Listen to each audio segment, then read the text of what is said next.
تو جب چلنے والا بیٹھنے والے کو سلام کرے گا تو پھر بیٹھنے والے کا حق بنتا ہے کہ اس کے سلام کا جواب دے۔ یہ بھی بہت اچھا عمل ہے اور آپس میں ایک دوسرے کے ساتھ پیار محبت کی علامت ہے، ایک دوسرے کے احترام کا بھی یہ سبب ہے، اور اپنے اوپر کسی اور کو فوقیت دینے کا بھی یہ سبب ہے۔ اور راستوں کے حقوق میں سے تیسرا حق یہ ہے کہ راستے کے اندر کوئی تکلیف دہ چیز جو ہے وہ ہٹا دی جائے۔ کوئی اینٹ پڑی ہے، کوئی روڑا پڑا ہے، کوئی پتھر پڑا ہے تو اس کو سائیڈ پہ کر دیا جائے۔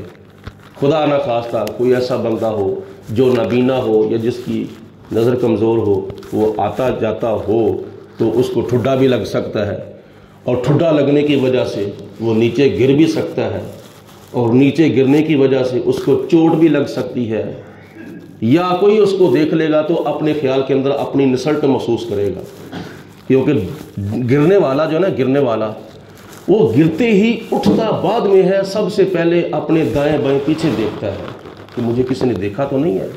یعنی عزت اتنی پیاری ہوتی ہے۔ تو حضور علیہ السلام نے فرمایا یہ تیسرا حق ہے، راستے کے اندر کوئی تکلیف دہ چیز پڑی ہو تو اس کو اٹھا کے سائڈ پہ کر دیا جائے۔ حدیث پاک میں تو یہاں تک آتا ہے کہ کوئی شخص تھا، وہ آتا جاتا اس نے دیکھا کہ راستے کے اندر کوئی درخت ہے تو اس کی جو ایک شاخ ہے نا وہ آنے جانے والوں کے لیے رکاوٹ بن رہی ہے، تو اس نے اس شاخ کو کاٹ دیا۔ تو حضور علیہ السلام نے فرمایا کہ یہ عمل کرنے کی وجہ سے خدا نے اس کی بخشش فرما دی ہے۔ دوسرے کسی مسلمان بہن بھائی کو آتے جاتے وقت کسی تکلیف سے بچانا یہ بہت اچھا عمل ہے۔ اور چوتھے نمبر پر نبی پاک علیہ السلام نے ارشاد فرمایا کہ نیکی کا حکم دینا یہ بھی راستوں کے حقوق میں سے ایک حق ہے۔ کوئی آتا ہو جاتا ہو تو اس کو نیکی کا حکم دینا، بھئی ایسا کرنا چاہیے، ایسا کرنا چاہیے، نماز پڑھنی چاہیے، تلاوت قرآن کرنی چاہیے، بڑوں کا ادب کرنا چاہیے۔ بیٹھنے والے کا حق بنتا ہے کہ آنے جانے والوں کو اگر گفتگو کرنے کا موقع مل گیا ہے تو اس کو سلام کرنے یا سلام کا جواب دینے کے بعد، حال چال پوچھنے کے بعد کچھ اس کو اللہ رسول کی بات بھی بتا دی جائے۔ جب کسی سے گفتگو کرنے کا موقع مل جائے تو لب پہ کملی والے کا فرمان ہونا چاہیے۔ حضور علیہ السلام کی حدیث کی ایک روایت بھی آپ کے پاس ہے تو دوسرے مسلمان بہن بھائی کو بتاؤ، قرآن پاک کی ایک آیت بھی تمہارے پاس ہے تو اس کا علم بھی اگلوں تک پہنچاؤ۔ اور پھر ایک حق یہ بھی ہے، راستے کے حقوق میں سے ایک حق یہ بھی ہے کہ کسی کو برائی سے منع کرنا، برائی سے منع کرنا۔ اگر کوئی کسی کو گالیاں نکال رہا ہے، کسی کو تنگ کر رہا ہے، کوئی اللہ رسول کے ناپسندیدہ اعمال میں سے کوئی عمل کر رہا ہے تو بیٹھنے والے کا حق بنتا ہے کہ اس کو منع کرے، بھائی یہ کام اللہ کو بھی پسند نہیں ہے، اللہ کے رسول کو بھی پسند نہیں ہے، تو اس سے باز آ جاؤ، توبہ کر، اسے اچھا کام کرنا چاہیے۔ اور پھر ایک اور حق سن لو آخر پہ، نبی کریم علیہ السلام نے ارشاد فرمایا کہ اگر کوئی بندہ راستے کے اندر آ جا رہا ہے، جس جگہ پہ اس کو جانا ہے وہ جگہ اس کو نہیں مل رہی، یا جس شخص سے اس کو ملنا ہے وہ شخص اس کو مل نہیں رہا، یا اس کا مکان نہیں مل رہا، اس کا گھر نہیں اس کو مل رہا، تو اگر راستے کے اندر بیٹھنے والوں میں سے کسی سے اس نے پوچھ لیا ہے کہ میں نے فلاں جگہ پہ جانا ہے، مجھے پتہ نہیں چل رہا، تو مجھے ایڈریس بتا دو، تو بیٹھنے والے کا حق بنتا ہے کہ اگر اس کے پاس علم ہے، اس کو پتہ ہے، تو اس کو وہ بتا دے۔ یعنی بھولے ہوئے کو راستہ دکھانا یہ بھی راستوں کے حقوق میں سے ایک حق ہے۔ یعنی کسی کو راستہ دکھانا چاہیے، کسی کو بتانا چاہیے، کسی کو الجھانا نہیں چاہیے۔ کئی لوگوں کی فطرت ہوتی ہے کہ کسی کو راہ سے کرا ڈالنا یا کسی کو پریشان کر دینا، یہ مناسب نہیں، بلکہ اگر تجھے پتہ ہے کہ اس نے فلاں جگہ پہ جانا ہے تو اس کو وہ جگہ بتا دو۔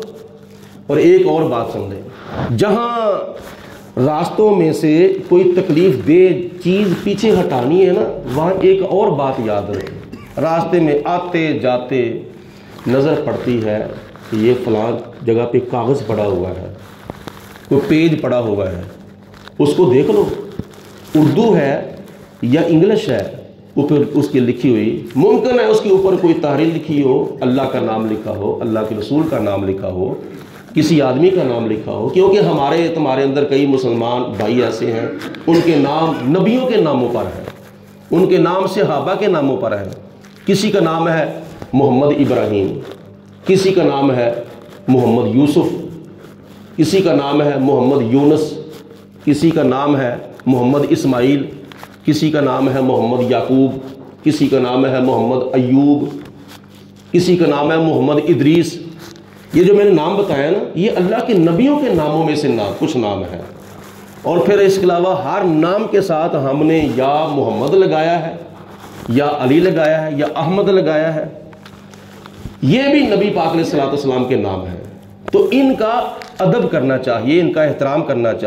ممکن ہے کہ اس پیج کے اوپر کسی کا نام لکھا ہو جو صحابہ کرام پہ نام پر نام ہو اور نبیوں کے ناموں پر نام ہو، تو اس کاغذ کو اٹھا کر کسی اونچے مقام پہ رکھ دینا یا مقدس اوراق کے اندر رکھ دینا، یہ بھی راستوں کے حقوق میں سے ایک حق ہے۔